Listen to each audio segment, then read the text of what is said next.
नुकतंच राज्याचं अर्थसंकल्पीय अधिवेशन जे आहे तर ते संपलेलं आहे. मात्र या संपूर्ण अधिवेशनामध्ये नेमकं राज्याला काय मिळालं आणि राज्याच्या हिताचे काही चर्चा ज्या आहेत तर त्या अधिवेशनामध्ये झाल्यात का, या संदर्भात बोलण्यासाठी आपल्यासोबत राष्ट्रवादीचे आमदार संग्राम जगताप आहेत. खरं तर या चर्चा ज्या आहेत तर त्या रंगू लागल्यात आता की या अधिवेशनामधून सर्वसामान्य लोकांना काहीच मिळालं नाही. तुम्हाला काय वाटतं? निश्चित अधिवेशन हे लोकांकरता असतं, महाराष्ट्राच्या सर्व जनतेकरता हे अधिवेशन असतं. आणि त्यामुळे महाराष्ट्राच्या भौगोलिकदृष्ट्या किंवा कुठल्याही प्रकारच्या कामाच्या बाबतीमधल्या चर्चा ह्या सातत्याने त्या सभागृहामध्ये होत असतात. आणि हे अधिवेशन जर आपण पाहिलं तर मार्चमध्ये होणारं अधिवेशन बजेटचं अधिवेशन असतं. आणि म्हणून राज्यामधले जे प्रकल्प जे प्रलंबित आहेत त्याच्याकरता विशेषतः महायुती सरकारने, विशेषतः राज्याचे उपमुख्यमंत्री आणि ज्यांच्याकडे अर्थ खातं, की ज्यांनी बऱ्याच वर्षापासून त्यांना या अर्थ खात्याचा अनुभव आहे असे अजितदादा यांनी एक चांगल्या प्रकारचं नियोजनबद्ध अर्थसंकल्प मांडला. आणि विशेष करून आपण जर पाहिलं तर आज जसं आपण फक्त मुंबईवर चर्चा करतो, पुण्यावरती चर्चा करतो किंवा नाशिक सारख्या शहरावर चर्चा करतो, पण ह्याच्या न करता अजितदादांनी आज बीड सारख्या जिल्ह्यामध्ये विमानतळ जाहीर केलं.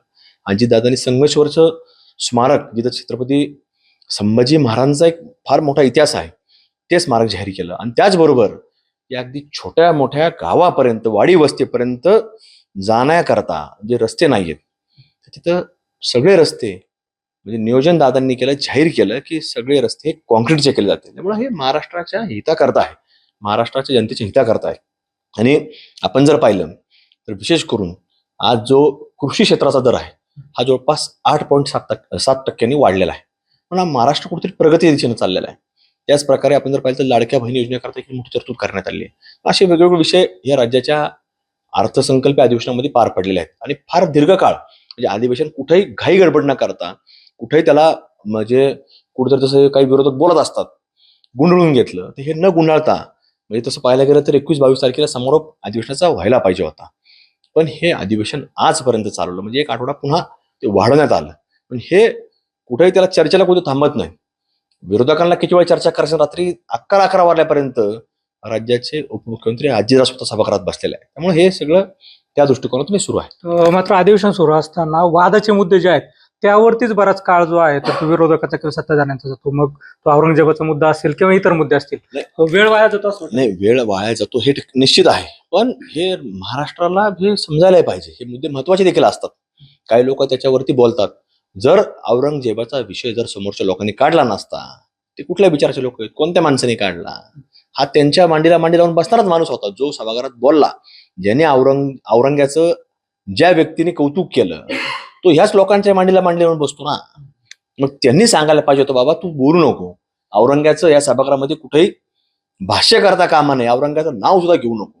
हे जर त्यांनी त्याला वेळच दाबला असतं तर औरंग्याची चर्चा ही शेवटपर्यंत झाली नसती. त्यामुळे हे लोक हेच प्लॅनिंग करतात की त्या व्यक्तीला बोलायला लावायचं आणि ह्यांच्यावर जे काही घोटाळ्याचे आरोप आहेत ते कुठेतरी डायव्हर्ट करायचं. हे त्या लोकांचं म्हणजे महाविकास आघाडीतील लोक, जे औरंग्याचं जे व्यक्तीने नाव काढलं तो महाविकास आघाडीच्या लोकांबरोबरच असतो ना तो व्यक्ती.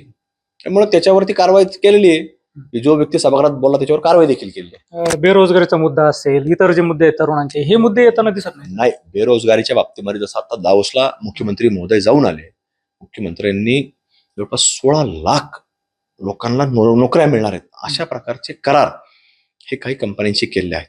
आणि त्याचं प्रोसेस सुरू झालेली, करार झाला म्हणजे त्याची सगळी प्रक्रिया आता सुरू झालेली आहे. त्यामुळे कुठल्याही प्रकारे युवकांच्या पदरामध्ये देखील फार मोठा विषय ह्या अधिवेशनामधून पडणार आहे.